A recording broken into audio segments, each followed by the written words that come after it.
Cypress Financial Group presents the Retirement Roundtable podcast with John Scallan. Get more at cypressfinancial.net. Now, let's get to the show. John, over the past week, watching TV, and you see a lot of commercials from these big box firms, and they all say the same thing. I want to be your financial advisor. Hey, reach out to me right now to be your wealth manager. I want to be your income planner. What is the difference? Are these all one and the same? And I guess more importantly, what are you? It's like the difference between a bartender versus the new term, the mixologist. Yeah. You know, sometimes it's just the creative job titles, but sometimes there are meaningful differences. Let's talk about the financial advisor is the broad umbrella term. Think of someone who helps with your overall financial picture. Mm-hmm. Then you've got the wealth manager. They work typically with high net worth clients, and they focus a lot on growing and preserving assets across multiple generations. But here's where it gets interesting. An income planner, like one of the things we specialize in at Cypress Financial, it focuses specifically on one critical question. How do we turn your life savings into reliable, dependable, and more often than not, guaranteed income that'll last for your entire retirement? Each designation, I guess you could say, has a different focus on what they strive to do. You know, Mark, I would say this is probably the case for many advisors who have been in the industry for as long as we have. We probably do all three of these. Certainly we have high net worth individuals. Certainly we have clients who come in the door and say, hey, look, this is what I have. It has to last for my entire life, for the entire life of my spouse.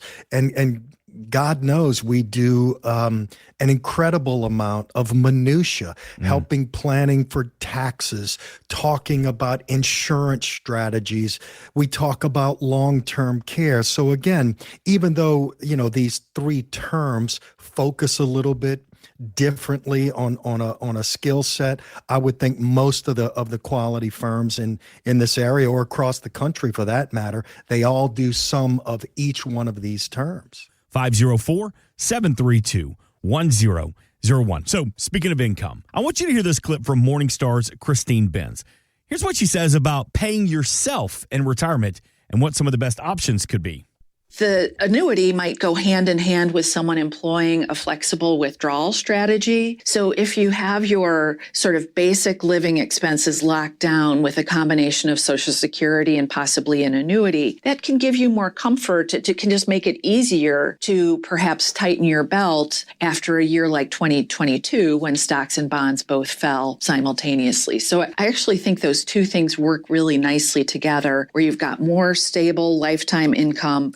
So, John, it basically sounds like she's talking about locking down basic expenses with Social Security and annuities, then the flexibility for everything else. Do you use this layered approach with your clients? Do you agree with her? Well, Mark, Christine just described what I might call, let's just say, belt and suspenders approach to retirement income.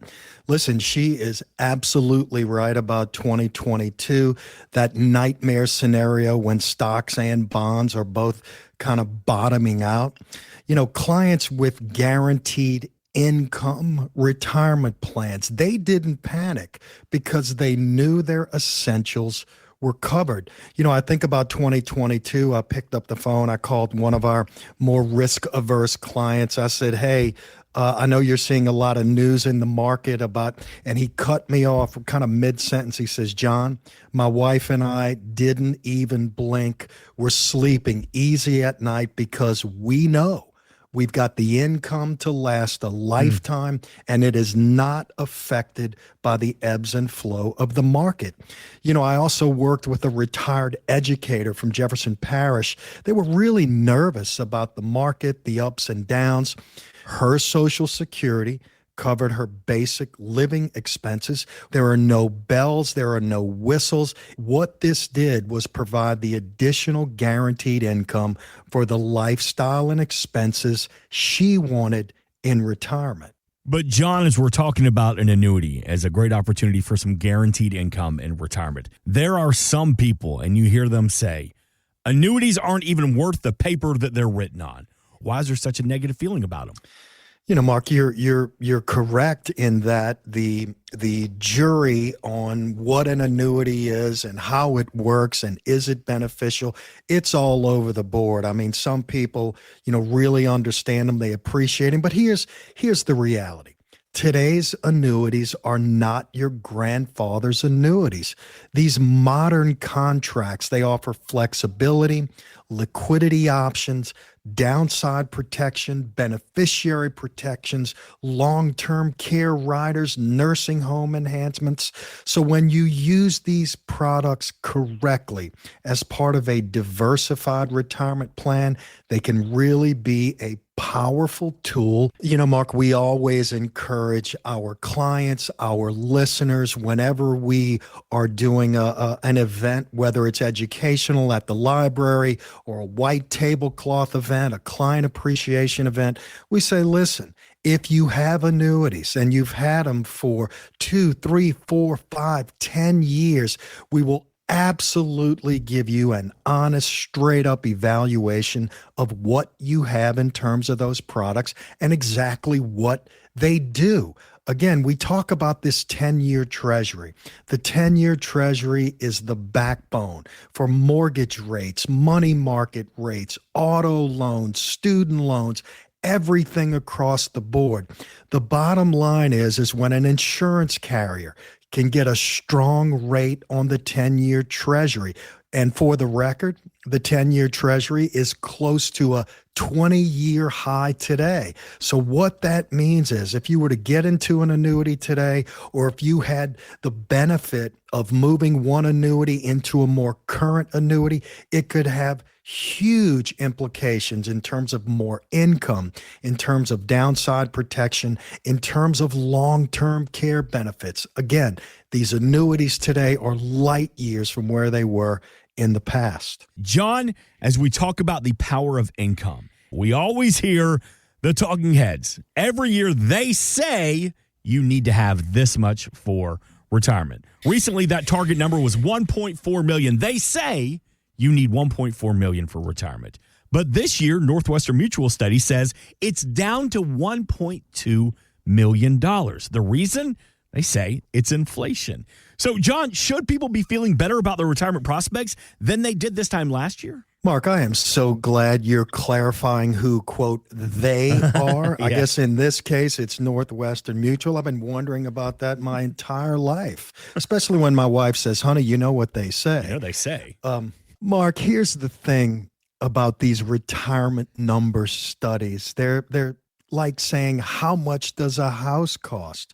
Well, are we talking about a mansion on St. Charles? Are we talking about a cottage down in Acadiana?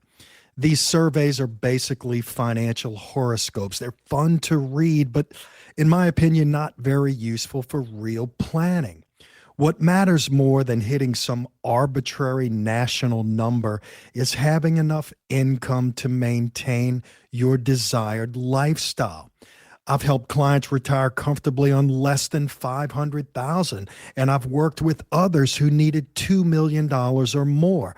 Again, I always like to throw this in. If you are eyeballing retirement, if you're moving into retirement, you might wonder, well, how could someone retire comfortably on 500 or need a little bit more work if I had 2 million? Again, the management of your debt load. This is a huge part of your true forecasting. Are you close to paying off your home? Have you made commitments to some of the grandkids or the kids on educational help? Again, it's not always about the income. It's also about the management of your debt and creating a personalized plan. Mark, when you call our office, 504-732-1001, we don't start by asking if you have, $1.26 million. We start by asking about your dreams, your concerns, and what retirement looks like to you. I would rather see someone with let's say $800,000 and a solid income strategy than someone with $1.5 million and no plan. The plan, remember, the plan is what transforms your savings into sustainable lifetime retirement income. All right, John, so you're talking to your buddy at the club. And he goes, John, I've heard your show. I've listened to the Retirement Roundtable before.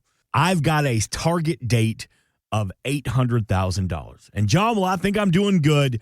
I am not going to call you until I hit that number. How do you respond to that person, John? I would say, listen, at the end of the day, we don't want to tell anybody what to do, but I would encourage you. It is never too early to start the planning process. Mm-hmm. It's never too early to get a second opinion. It is never too early to start tweaking the plan. And the plan is not just about income.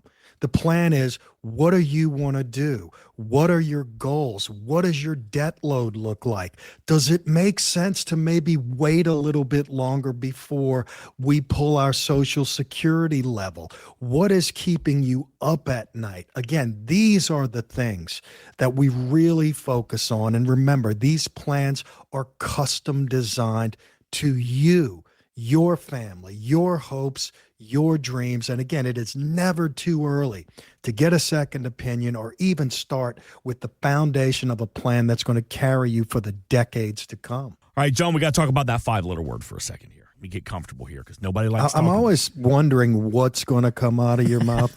Last time it was an acronym that I thought for sure it was the IRS. So let's talk about this 5-letter word. I'm just dying to hear it. Taxes.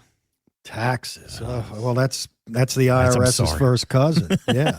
But we got to talk about it. You may not have a health problem. You may not have a wealth problem, but we all got problems with our taxes. John, one of the most common mistakes people make planning for retirement is not factoring in their taxes. John, how and why are taxes different in retirement than in our working years? Mark, what's funny? Most people think retirement taxes will be lower than their working years. But here's the reality.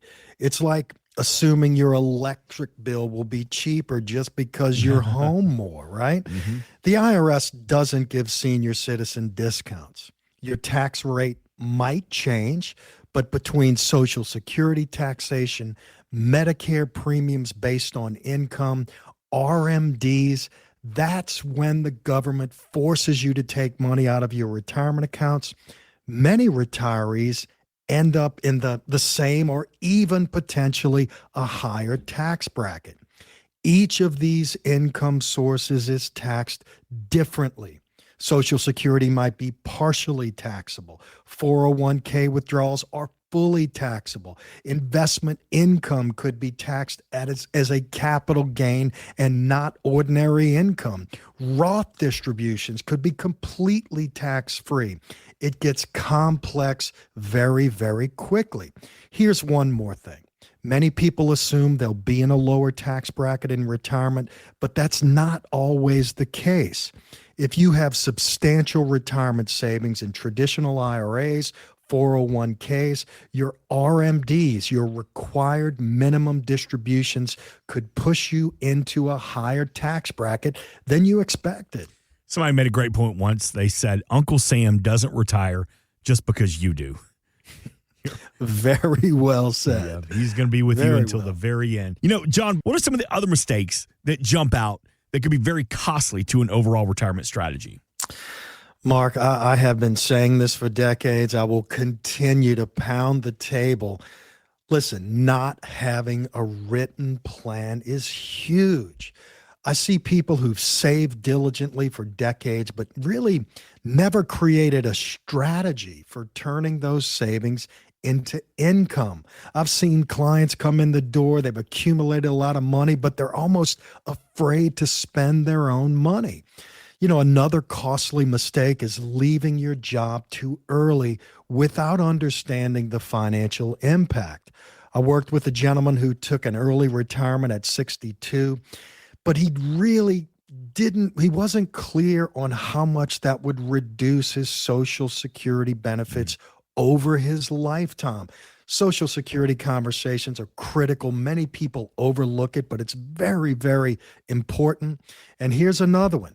AARP does a study every single year. Their number one cost, their number one expense in retirement is always health care. Medicare doesn't cover everything. And by the way, long-term care, things like nursing homes or in-home care, I've seen this completely devastate a retirement plan if you're not prepared. Again, the plan.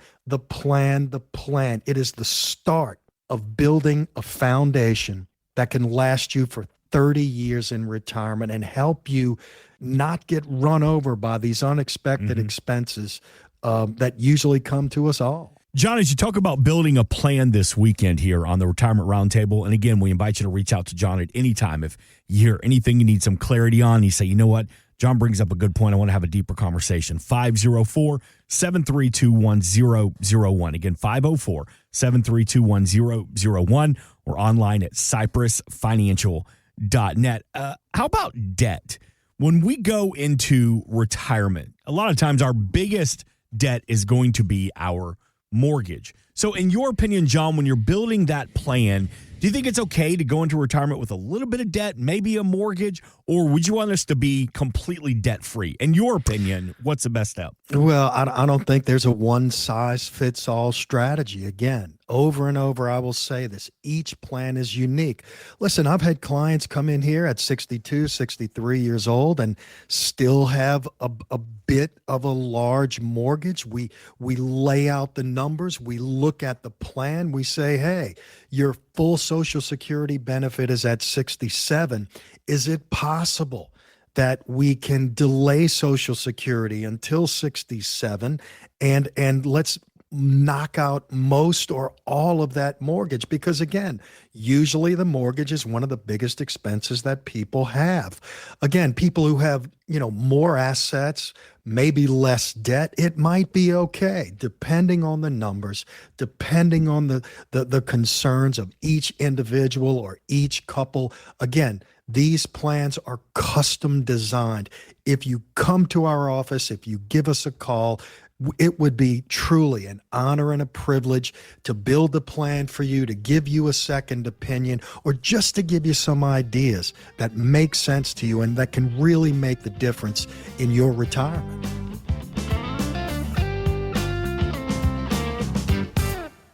Investment advisory services offered through Cypress Financial Group, a registered investment advisor firm. Registration is not an endorsement of the firm by securities regulators. By contacting us, you may be provided with information about insurance products, including annuities offered through Cypress Financial Group, John Scallan, Louisiana Insurance License Number 1064997. The firms are separate entities. Annuity guarantees rely on the financial strength and claims paying ability of the issuing insurance company and are not offered by Cypress Financial Group. Read your contract for restrictions, limitations, or penalties.